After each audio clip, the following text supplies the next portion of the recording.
Well, dear students, the last sum of exercise 3.4 elimination method. Let us understand the question. A lending library has a fixed charge for first 3 days. So there is a library that lends a book. For first 3 days, there is a fixed charge to be paid, and there is an additional charge for each day thereafter. So after 3 days, if you keep the book for 2 more days, then you have to pay the charge per day. So for first 3 days, charge is fixed.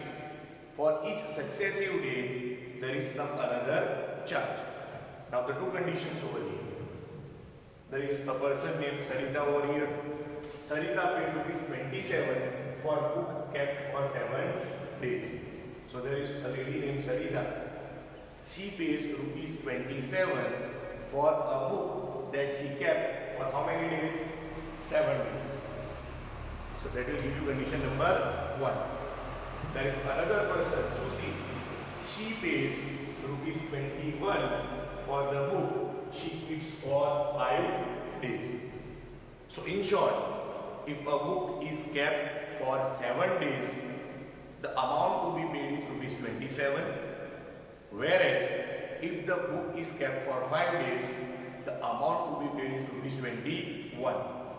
Using these conditions, using this given data, I need to find two things. The first one is the fixed charge, that is the fixed charge for first 3 days, and then the charge per day thereafter. So these are the two charges that we need to find.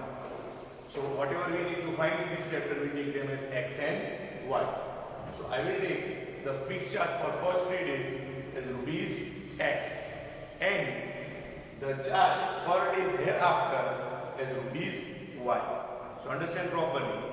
Two kinds of charge. One is fixed charge, but the fixed charge is not for 1 day.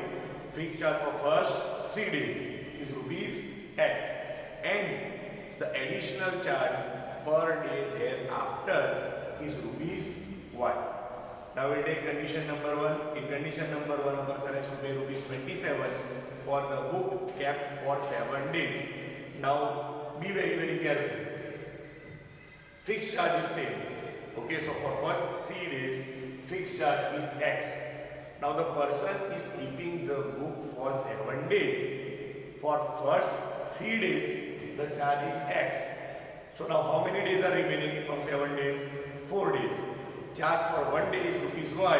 So charge for remaining 4 days will be equal to 4y. Once again, fixed charge for first 3 days is rupees x. So this is the fixed charge for first 3 days, that is rupees x. But this person Sarita has kept the book for 7 days.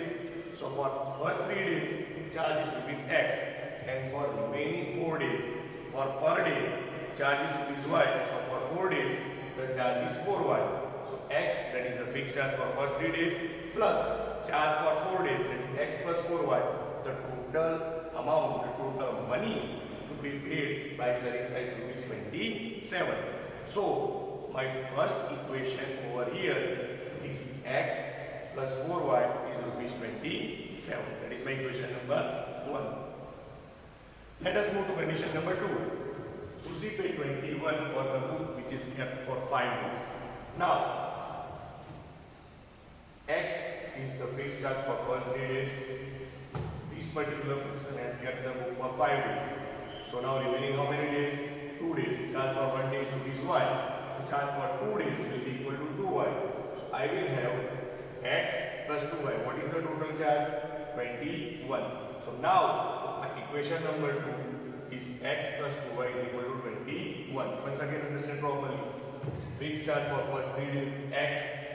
Book kept for 7 days, so remaining 4 days. So x plus 4y is 27. In second case, book is kept for 5 days. Fixed charge for first 3 days rupees x. For remaining 2 days it is 2y, and the amount is paid 21. So I have two equations. The first equation from condition number 1 is x plus 4y is rupees 27. And from second condition, my second equation is x plus 2y is equal to 21. So I have put these two equations here. As you can see, that coefficient of x is same, so no need to multiply an equation. But yes, both of them are having plus sign, so I will change the signs in the second equation. So So now this plus x became minus x, plus 2y became minus 2y, and this plus 21 became minus 21. So as I have plus x and minus x, the x part of the equation got eliminated. Now I have 4y minus 2y, that is 2y, and 27 minus 21, that is 6. So in short, when 2y is equal to 6, that means value of y is 3. I can put that value of y as an equation 1 or 2. In this particular case, I have put that value in equation number 1. So what is the equation number 1? It's x plus 4y is equal to 27. As value of y is 3, I will substitute that value over here. So x plus 4 into 3 is equal to 27. So I have x plus 12 is equal to 27. When I take 12 on the right hand side, that 12 got subtracted, so the value of x came 15. So, dear friends, what is the fixed charge? Fixed charge is rupees x. So the fixed charge will be rupees 15. What was y? Y was charge per day. What is the value of y? Value of y is 3. That means the charge per day over here is rupees 3.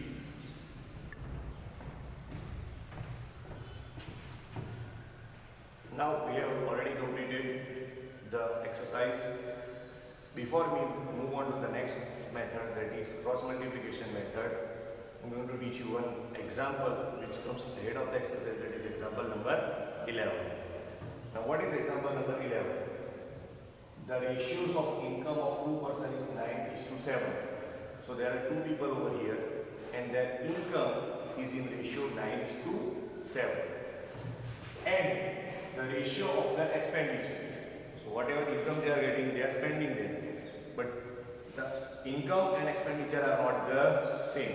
Okay? So I am taking the ratio of income as 9:7 and the ratios of the expense is given as 5:3. Now the condition given over here is that at the end of the month, both these persons manage to save rupees 2000. So using this condition, what condition is given? The ratios of the income is given, the ratios of the expenditure is given, and the total amount that they save each month is given. Using this thing, I need to find the income of both persons. Okay? So here what we will take? We will take the income of two persons to be 9x and 7x. Why? Because the ratio is given 9:7. So I will take the income of first person as 9x and income of second person as 7x. Similarly, the expense or expenditure of the two persons will be taken as 4y and 3y. Why? Because the ratio of their expenditure is given 4:3. Understand once again. Okay? The ratio of their income is 9:7. So I will take their incomes to be 9x and 7x. So 9x is income of first person and 7x is income of second person. Similarly, the ratios of their expenditure is 4:3. So I will take the expenditure of first person to be 4y and expenditure of second person to be 3y. Now what is the condition? At the end of the month, both these persons are able to save rupees 2000. Now what is saving? Suppose my monthly income is 50,000 rupees and my monthly expense is 40,000 rupees. So I get 50,000 rupees and I spend 40,000 rupees. So what amount do I save? The income part minus the expense part. That is 50,000 minus 40,000. That gives me 10,000. So in short, income minus expense is equal to saving. So now for first person, what is the income? 9x. Minus, what is the expense of first person? 4y. What is the saving of this person? 2000. So 9x minus 4y is equal to 2000 gives us the equation for person number 1. Similarly, for second person, what is the income? 7x minus his expense. What is his expense? 3y. 7x minus 3y. Now this person also manages to save 2000. So his saving is also 2000. So my second equation is 7x minus 3y is equal to 2000. So here we have both the equations. Now solving becomes very easy. Now suppose I want to eliminate y part. So here I am having 4y and 3y. Then LCM is 12. So I will multiply this first equation with 3 and and second equation with 4. So when I multiply whole equation with 3, my 9x into 3 becomes 27x. Similarly, minus 4y into 3 becomes minus 12y. 2000 into 3 becomes 6000. Similarly, I am multiplying equation number 2 with 4. So 7x into 4 gives 28x. Minus 3 into 4 gives minus 12y. And 2000 into 4 gives 8000. Now here I am having minus 12 minus 12, so I need to change the sign. So this plus becomes minus, minus becomes plus, and plus becomes minus. So here the y part got eliminated. 27x minus 28x gives me minus x, and 6000 minus 8000 gives me 2000. So value of minus x is minus 2000.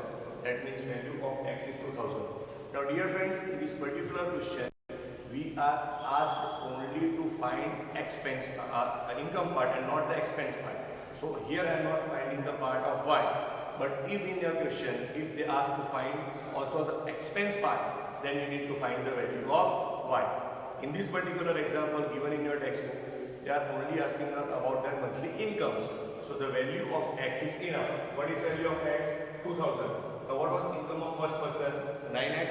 So 9 into 2000, that gives me 18,000. That means the income of first person is rupees 18,000. Similarly, what was the income of second person? 7x. What is value of x? 2000. So 7 into 2000 gives me 14,000. That means the income of second person is 14,000 rupees.